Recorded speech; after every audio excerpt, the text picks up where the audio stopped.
old, to the young, of the colors. They analyze every move, uncover the numbers, the passion they bring. It ain't no wonder. WrestleShoot podcast, a thunderous thunder.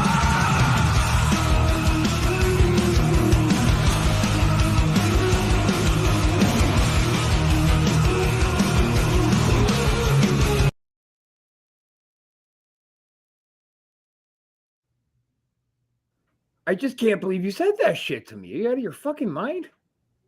You actually think that Bret Hart is as good as Ric Flair? How could you say that Bret Hart's as good as Ric Flair? Because he is. What the hell's wrong with you? What are you? You're a fucking idiot. You're an idiot for saying that. You're an idiot for saying. Yeah. Let's get him rolling. We're ready. Oh, what? Welcome to WrestleShoot. Shit. Welcome to another episode of WrestleShoot. I'm Rob Wiles, joined, of course, by the biggest idiot that I know, Chris Casanova, who actually thinks Bret Hart. Look, Bret Hart's the man, but he's not the man. He's as good as technical wrestler as Flair. Yeah, but he can't cut a promo like Flair. His look isn't as impressive as Flair's. And like when we saw Bret do his hour-long match, it sucked. But can I take a quick second to acknowledge our newest sponsor right here at the Anti-Social Network, Screwball Peanut Butter Whiskey. I have never tried it before, and I'm going to do our inaugural shot. Casanova swears by him. Wait, it looks like you drank some already. No, I just poured it, dummy. It looks a lot more than one shot. That's what I'm saying. Yeah, you probably had a shot earlier. Shut up, goddamn it! All right, here we go. Peanut butter whiskey. If it's good enough for the Kill Tony podcast, it's good enough for the WrestleShoot podcast. Oh, shit. That's really good. I told you. It's good stuff, man. Kind of has that peanut butter. I mean, it has that peanut butter taste, kind of a bit of a butterscotch kind of kick to it. Yeah, like those little butterscotch things you eat, those little candies. Huh. Well, all right. Oh, looky here. Butcher, you want to jump on and hang out with us? Today, we're going to be talking, and by the way, Butcher said it right the first time. Fuck Bret Hart. And I only say that because I think Bret's a cunt. As a wrestler, he's a goddamn genius. He's a madman. But he's a cunt. He is, but he's as great as technical wrestler as Flair. And his look, I think his look is great, man. Like heel Bret Hart and his look, awesome, man. Awesome. The color scheme, everything. What was the difference between heel and baby Bret? Oh, heel Bret was way better than baby Bret. I was more convinced because I think Bret was being his normal self, being a heel, crybaby, talking shit, right.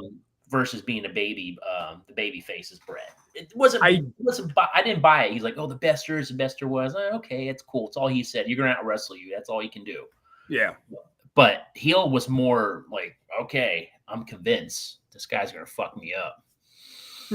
Best there is, the best there was, and the best there ever will be. I really enjoyed it. And we're gonna get off of this in a second. Today's. By the way, I think we both agree with what Butcher says, that Bret Hart is the second talent behind Owen. Yeah, I would agree with that. So we can put Owen up in Flair's category then, too? At least Owen could cut a promo, man, and you didn't want to go to sleep. But what I did like about that's true. What I did like was when Bret was in WCW and Savage comes out and he's like, "Yeah, Bret Hart, you're top of my hit list.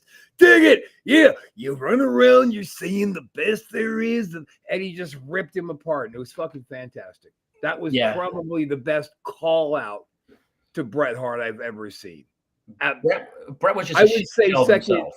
No, not second. It was Jerry Lawler seconded that when he picked his fight with Bret.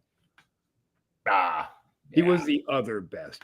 But today we're going to talk about wrestlers, and we know a bunch of them who just cannot leave the gimmick behind, right? They don't put on their boots and turn the gimmick off and take off the boots. They just don't do that. They are their gimmick 24-7. And you know what I'm going to do real quick? Oh, never mind. I don't need to. Bam. What's You up, don't need to. Scott? You don't need That's to. it? What, I'm Chris? going. I'm going. Looks like you're in a closet. Okay. There we There go. we go.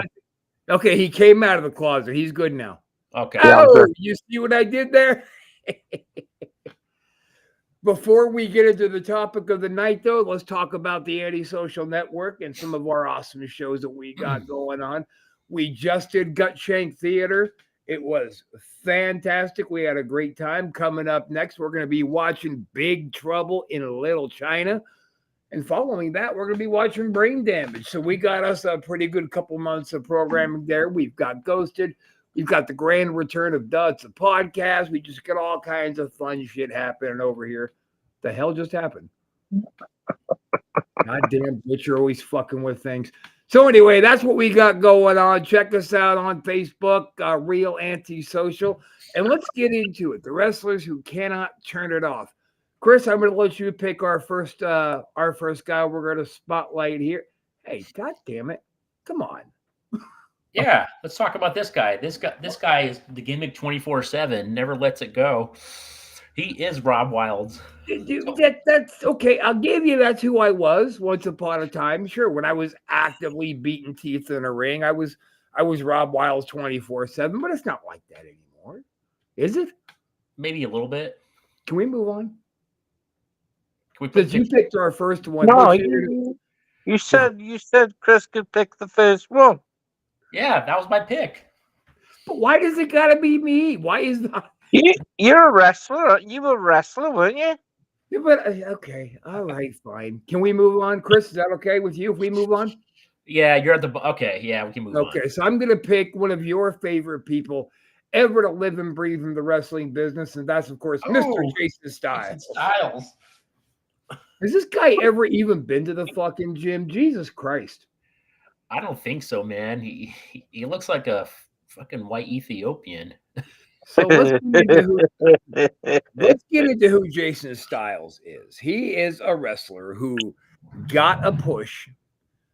I don't know why, because I don't think he was all that great. He was good, but from a gentleman Average named at best. Kirk White, who was one of the biggest promoters on the West Coast.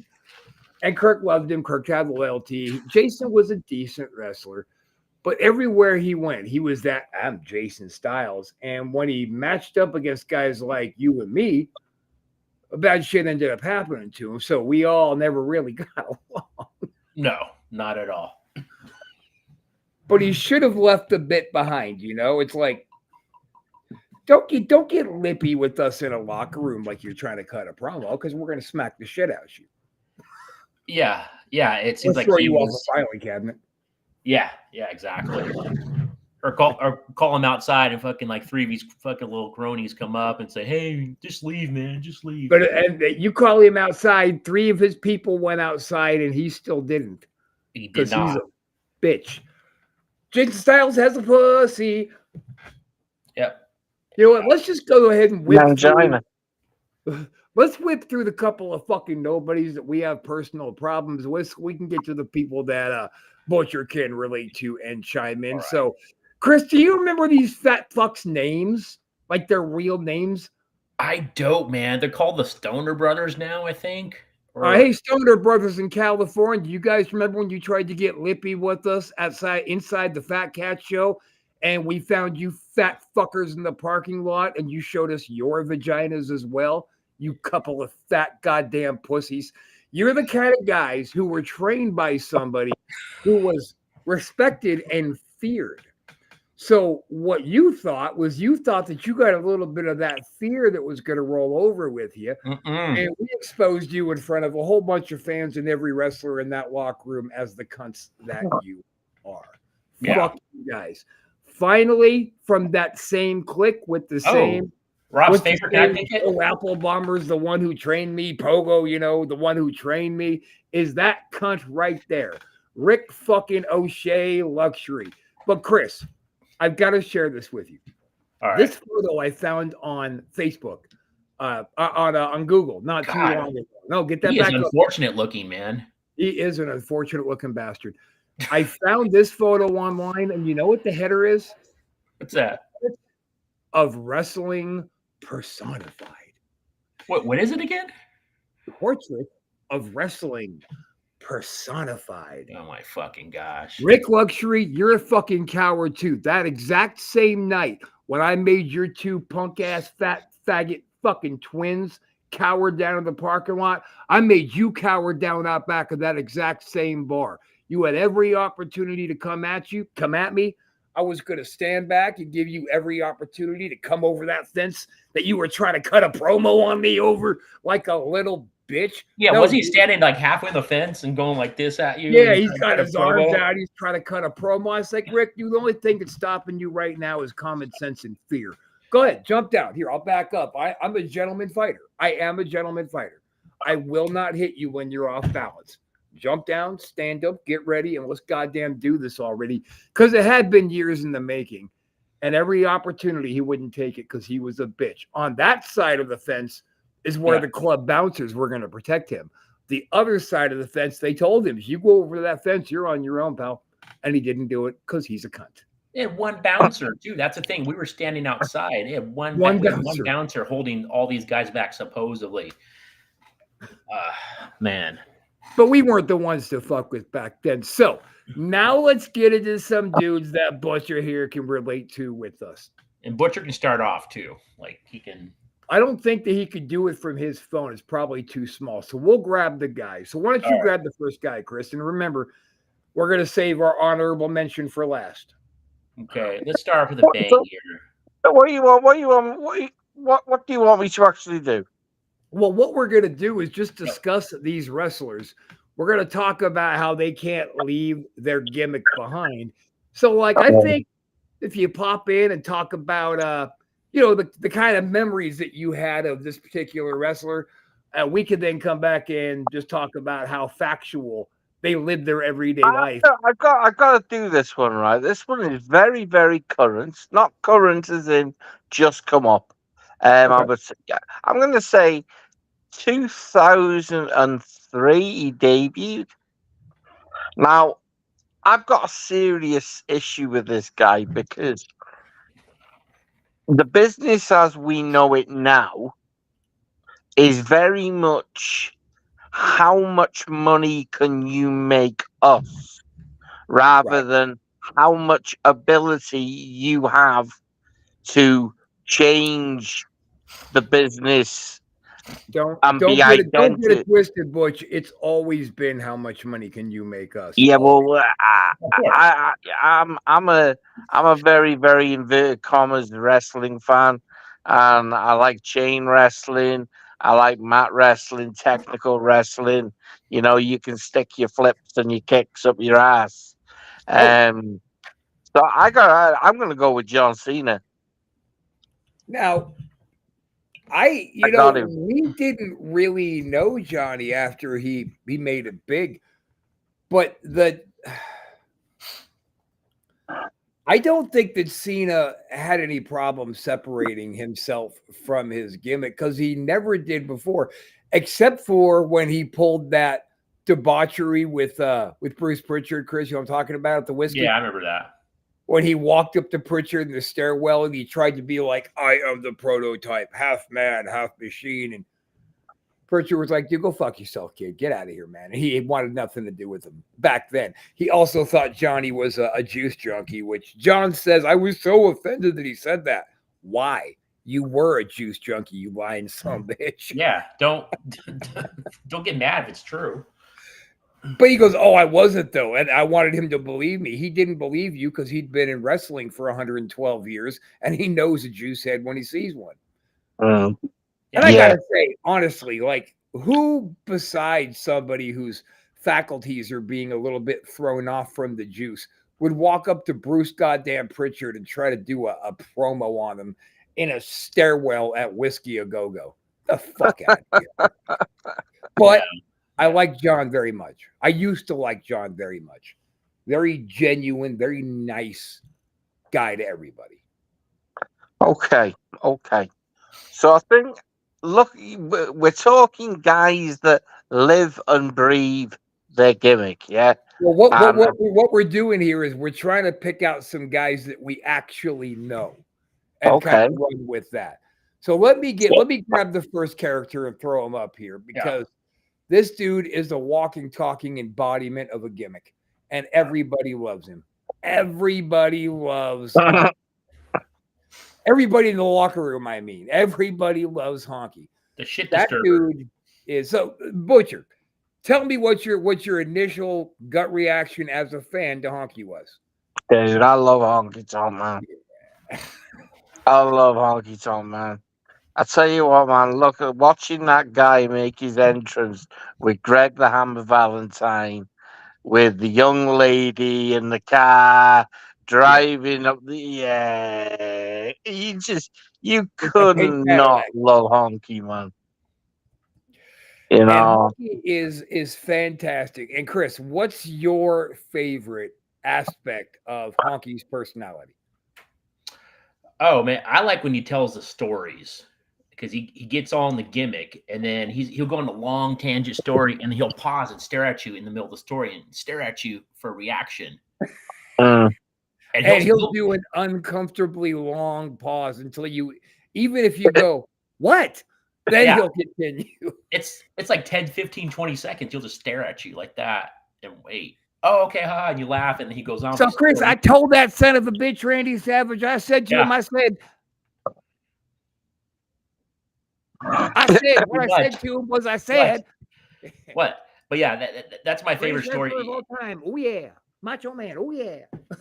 I remember driving one time. It was me and him in the car, and he was sitting in the passenger seat, and he's bust open some beers, and he's telling the story. So I got to keep my eyes on the road.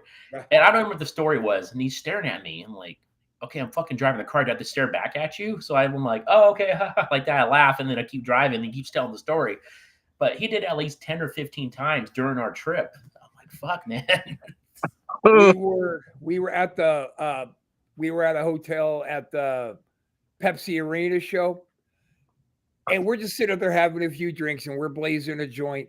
And he tells me a story, right? He does that stare at me thing, and I went, "Fuck, Wayne, are you going to tell the story or try to screw me? What's going on?" God damn it, I love that guy. So, Wayne, oh yeah, where's Wayne? I'm looking. Hemming, where's Wayne? Don't tell Randy where the fuck I am, for God's sakes. Yeah, I love Honky Tonk. I really do. He's a shit disturber, just like he was on TV. Yeah, he loves chaos surrounding him, just like on TV. And his general over dinner conversation sounds like a Honky Tonk Man promo from TV. Yeah, it's the same tone. Everything. I do. Are we in a promo right now? You want to grab the next one, Chris? Yeah, let's see. All right, let's go. And everybody feel free to chime in if you have any questions about these dudes that we talking about. Okay, let's go with this guy. Actually, hold on. Woo! The Nature Boy Ric Flair. Wow. This guy is 24/7. Well, Butcher, you get us started. What's your gut as a fan reaction to old Rickety? Rick's Rick. Rick's Rick. You couldn't get a bigger living, breathing. I don't even know whether you can. Yeah, it's not even a gimmick. That man is real life. It's him, isn't it? Yeah, it is.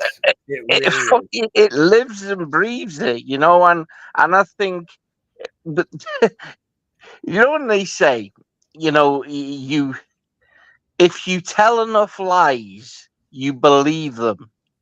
Yeah, what might have started for Rick as, you know, this wheeling, dealing, kiss stealing. It became real life. So he could not ever go back to what some would say normality. He could never go back and just be no. Rick Ric Flair, who wants to live a quiet 9-to-5 life. He could never do It's like a veteran. It's like a veteran that's come home from war. He can't unsee it. It never leaves it, you know? Yeah. And that's why I always say about Rick. It's like Rick can have a lifetime of retirement matches. That man will never ever be able to walk away. It's Terry Funk all over again. Oh, we should have brought Terry up because I was Terry, about to. Terry, I bet we should have brought him up as a player in this. I can't believe we didn't think of Terry. Terry, well, actually, that's not true. Terry Funk, because Terry does know how to turn it off, though. Like he can go out into like a polite society kind of situation and be just Terry, not the Funker. I've seen it. Yeah. In action. Now Flair, he can't do it. Now Flair is got the Chris. I'd love to. I see you want to chime in. You go first. No. Flair, like Butcher said, Flair's the gimmick 24/7, and he forgot who he really was back when he was early 20s, teens, when he's Ric Flair. He's never going to leave the ring. He's part. You see him on TV, and you're like, yeah, he's like that in real life. He's drinking, he's partying. He's been through 5 divorces. He loves women. Is it many? Yeah. Spending money. It's like he's Crash Holly status. Just keeps. I think that's why Rick is so. I think that's where the respect level for Rick is in the business is because what you see is what you get, and just this ridiculous natural ability. For instance, somebody says Rick can cut a promo at the drop of a hat on anything. We were at dinner. I slid a plate of mashed potatoes at him. So go ahead. And he cut a 3-minute promo on these mashed potatoes. And he ended it with, and if you don't like them, you better love them because they're the best thing going today. All about the mashed potatoes. It was fantastic. Now, look, I love how this thing is cooking right along, but why don't we take just a hot second and let's fulfill some contractual obligations. Let's play a PSA.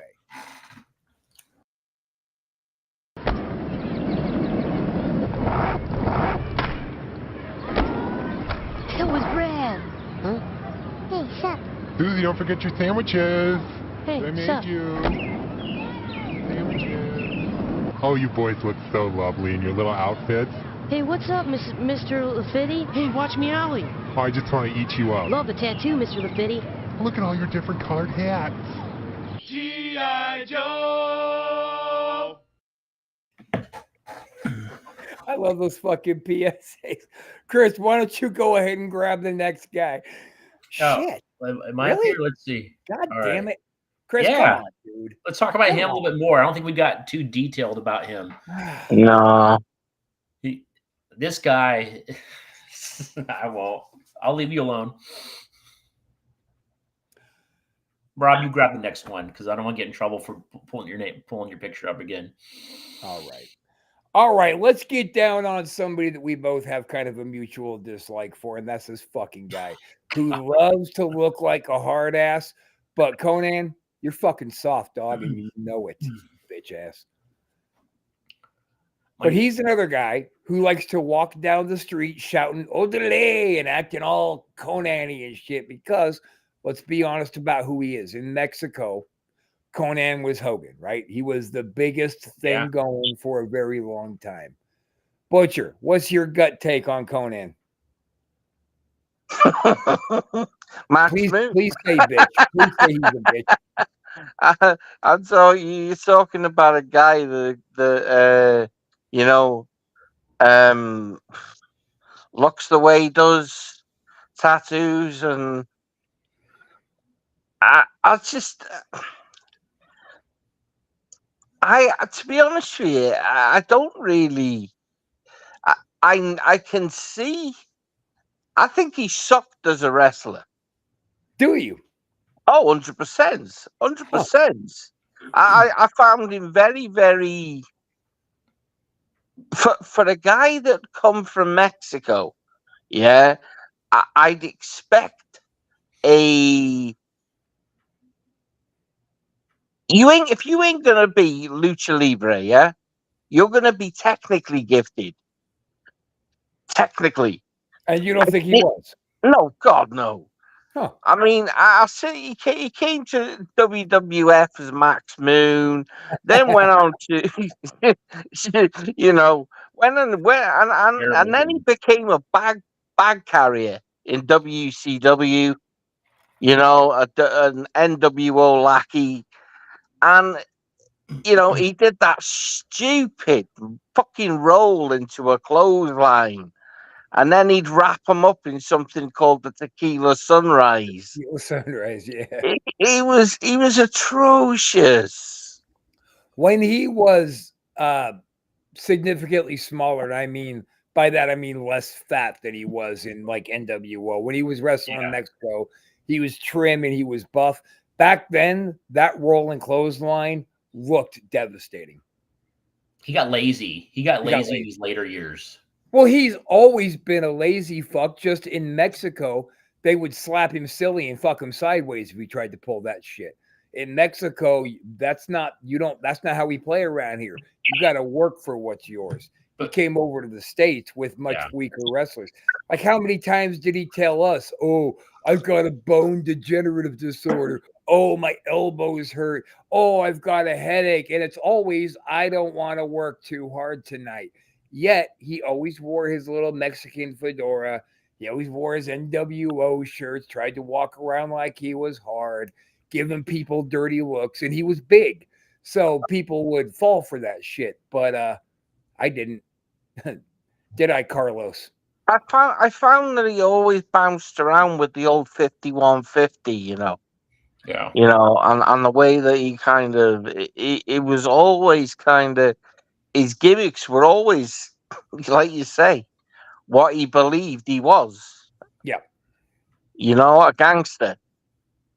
And he's just so not. For Christ's sakes, his legal name is Charles Aschenhoff. That tells you all you need to know about Conan. Yeah, you're not hard at all. At all. And especially when he pussied out to me in the back pretty fast, right? He didn't even like most guys would at least try to gimmick up some kind of oh, you want to fight, let's fight. But not him. He's just a little bitch. Yeah. You think you want to throw on top of this, or should we move on, Chris? I think you said it, man. I mean, I just think he's lazy. And I think he wrote off. I agree with Butcher. He wasn't a very good worker. He might have been when he was in Mexico, when he was younger, like you say, he's trim and buff. But he was really lazy when he was in WCW. Very, very lazy. It just got worse. Right. And he was in TNA for a spit too, right? I think the so. thing is when you go to which I would say I grew up in the 80s, so my first product watching wrestling was World of Sport. Giant A Stacks and Nagasaki, Big Daddy, Dynamite Kid, Regal, you know, um, so I grew up with that, and then I went to WWF. But my first, I would say, I became addicted and fascinated by WCW.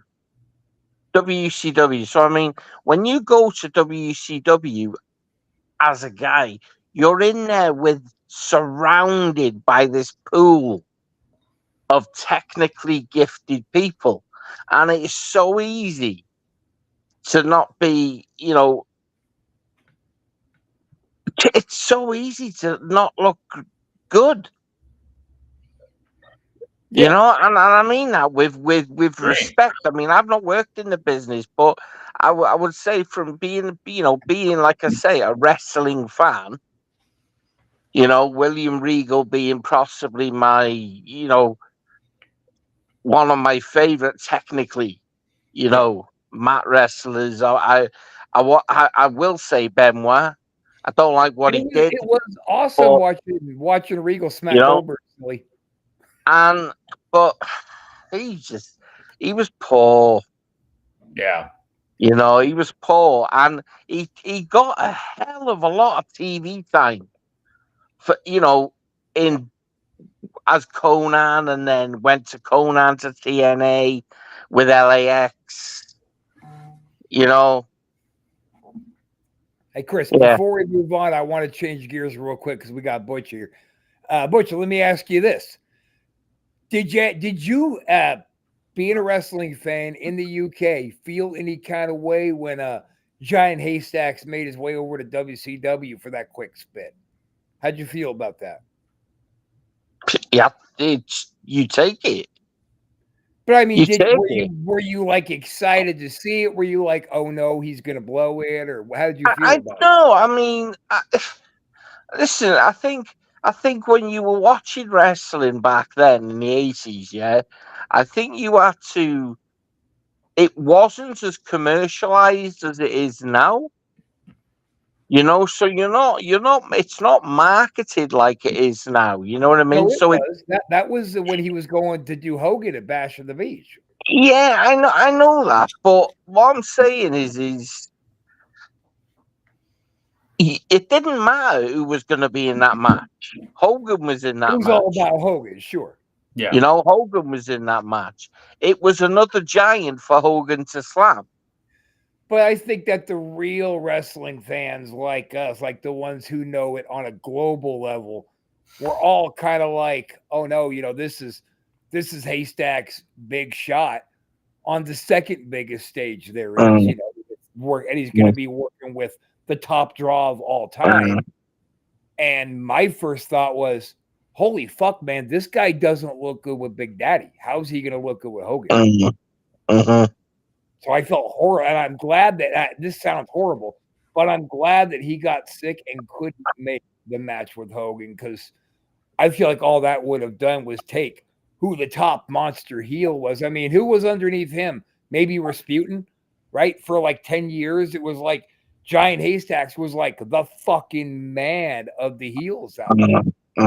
Guys, we got 10 minutes left, man. We've got 3 more guys to talk about. Oh, shit. God damn it. All right. Chris, want to grab who's next? Yeah. All right. We're going to surprise you with this one. Oh yes, I was gonna say it myself. Say it, brother. Say it. What you gonna do, brother? When the 24-inch pythons run wild on you. Butcher loves Hulk Hogan. Huge Fuck fan. Hogan. Huge fan. I can't even. Chris, carry on. No, I just said the little thing, man. 24-inch pythons run wild on you. This guy is Hulk Hogan 24/7, 365 days a year. Anybody that knows Hulk Hogan knows what he is. Even when you don't watch wrestling, you know who Hulk Hogan is. And, jeans, Hulk Hogan shirt, bandana. Everything is brother. And he's even in gimmick when he talks. It's all almost like he's in a promo. But then, to be fair to Hulk and Flair, when you reach the levels of success that they have reached, that really does become who you're going to be on an all day, everyday level, because all day, every day, people are going, oh my God, look who it is.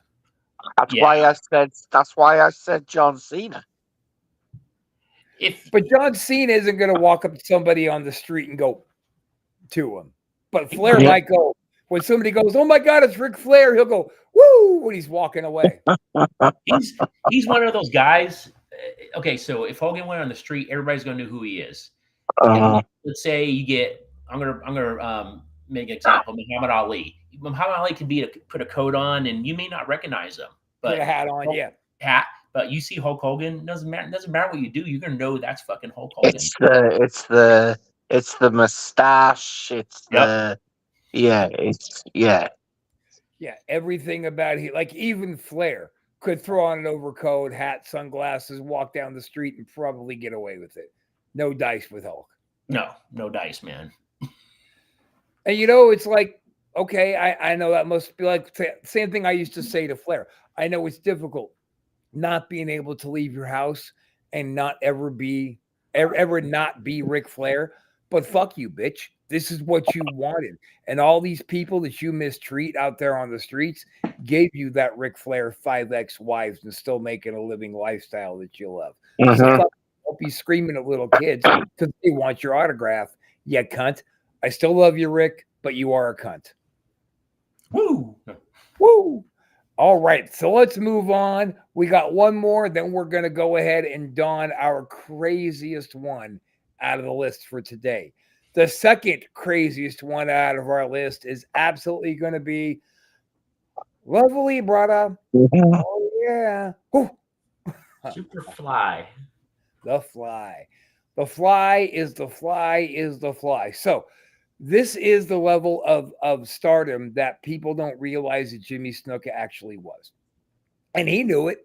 He took advantage of it. He'd say, let's go to Applebee's, let's go to Chili's, let's go to Red Robin. And he knew when he walked in, a manager was going to see him and a manager was going to offer to give us all free food as long as he signed a couple of autographs. He would end up signing autographs for the entire fucking restaurant. And he never complained doing it. Cut to, if we're doing that in an establishment that sells alcohol and they comp the bar tab as well, cut to Snuka turning into a psychopathic twat. Jimmy was a mean drunk. He was a mean fucking drunk, man. Like, God, half of these stories are ending with me having issues with these guys in a physical situation. What? Jesus Christ, maybe that is me. Maybe I am the number one psycho here. The Raw Wilds gimmick is very, very real. Come on, Snuka started it. You were there. Snuka started it. I was there. Snuka did start it. Because he's a mean drunk. Now, what's funny about Jimmy is even back in the day, in places where weed was zero fucking tolerance, like everybody who smokes weed goes to jail, he didn't care. He'd go outside the hotel in the morning, he'd smoke a joint, he'd smoke a cigarette, he'd smoke another joint. He just talked to people as they were walking by. He was very, very friendly. When the sun went down and he got thirsty, could very easily turn into a problem. But everywhere he went, what was he? He was singing "Taking Care of Business," right? He was always wearing the Elvis big round gold sunglasses. Yeah. Everywhere he went, when people would say, "Oh my God, you're Jimmy Snuka," his common response was, "Lovely brother," or "Lovely sister." That's all he said. Very chill guy, but And complete very honest. psychopath when he drinks. And very, very honest. Yeah. Jekyll and Hyde. I have one that I would like to, and it's none other than the late Ultimate Warrior. Another one that I had a problem. Jim Hellwig was a piece of shit. And I'm never going to call him Warrior. I'm never going to give in to his changing his name to Warrior so everything in his life can be a write-off or a deduction. Hellwig was a piece of shit. He was garbage in the ring. He was never nice to anybody. And he got the shit beat out of him a lot. Like Hellwig, for being such a big, burly, mouthy guy, certainly did have a glass jaw. You punch him in the paint and it's game over for him. Yeah, look at Rick Rude. Look at Andre. Yeah. But that was the greatest thrills of my life, was watching him feud with Rude in WWF and in AWA when he was Dingo, watching him get led around the ring by the nose and smacked around by DiBiase. I used to love that too. Rick Rude, man. What a guy. Yeah, he took Warrior in the ring and said, I'm going to teach you how to wrestle or I'm going to beat the shit out of you. How this goes is up to you. Warrior did learn how to wrestle a little bit, but then as soon as he was done with Rude, he went right back to old habits, turned into a shitbox. It's terrible. I would never wrestle Warrior. I mean, I say that. I should Bullshit. say I would never wrestle Warrior on the indies or on something that wasn't on TV. I'm gonna pay you $1,000, Rob. You do it for $1,000. I know you would. I'm not gonna work fucking Jim Hellwig if he was alive for $1,000. Fuck him. Give me 10 grand. I believe back in the day you would have worked him for $1,000. Back Would in you the day, I'd say- have worked him for $1,000 just for the opportunity to slap him around. I'd have paid $1,000 just to watch someone slap him round. We Well, almost okay, booked I'm him already one making time. my We money almost back. did. But he won. All right, let's get to the main event here. Let's get to the one that we. I think you're gonna. But I think if it isn't who I was gonna possibly say, I'll be shocked. Okay. Rob, you got it? Who is the craziest one of the bunch that we were going to line up for you guys today? It is none other than, oh, Chrissy, baby. Best she can tell you. Oh. Iron Sheik, I loved him. I cried like a girl with a skin knee when he died. Sheiky, you were a fucking psychopath, and you were an everyday, every second walking, talking, breathing embodiment of who the character of the Iron Sheik ever was. Yeah. Now, granted, he's Sheik, right? He was a big somebody for a long time. He's very visibly recognizable, but so is everybody else on this list, except for Jason Styles, the fucking fat twins, and Dick Luxury. Those guys are going to die in wrestling obscurity. Sheik was a very from a person sat on a on a sofa watching. He was intimidating. Yes. Yeah. He was the real To deal. see a guy like that, when you watched him wrestle, it really looked like, you know what I mean? With all due respect, it looked like he was fucking hurting people. Yep. Because Sheiky could absolutely really hurt you anytime. Did he actually hate Hogan? Yes. I think he got better when he got older, but for a long time he hated him. always hated Hogan. What he did when he got older was he finally gave some credit for success where it was due. And he started paying that forward to Hogan. One of Sheik's final tweets, which cracked me up, and every time I see it online, I love it, and I save it in my phone, was he wrote, "In the ring, Hulk Hogan was a dumb son of a bitch. But outside the ring, Hulk Hogan was also a dumb son of a bitch." I love Sheik. Sheik hated everybody, though. Everybody he had the job to, he had a problem with. That's exactly what I was going to say next. He had beef with Rocky Johnson, with every. Yeah, did he actually like anyone? Because when you listen to that man talk, he didn't cut promos. You could tell that it was just talking shit. Him. Yeah, it was him. It was the real deal. He was his genuine self talking. Do you know what, right? And what I'm going to say, right? When I seen a certain guy in the 2000s, right, and he came in, Muhammad Hassan, and when I looked at him, I thought, yes, he looked good. No, because it was the wrong fucking time to fucking be chucking that type of shit on American TV. Anytime, 5 or 6 years after, I still actually think it wouldn't have been accepted because of what it was. I think it would have been, and here's why. If they would have had somebody for Hassan who was a Sergeant Slaughter style to a sergeant, when Slaughter freaked Sheik out, because Sheik didn't know it was coming when he was doing that, hold up, pooey, America, pooey, and Sheik went, did you just spit on the very soil that my mother yeah. in? Sheik didn't know it was coming. So Sheik thought he was about to get shot on. And that's what got Sheik over. And that's what kept him from getting killed. Was Sarge is going to handle it for us. If they would have had a Sergeant Slaughter caliber baby face, it would have turned out different. You'd have put Sheik with him. He'd have been gold. Sheik couldn't save everything, you know, and I know you could put Sheik with just about anything and anybody, and it would get over. But you know, putting Sheik with him, I think that was probably so far past his prime, it wouldn't have. Like you say, Slaughter as well. Right.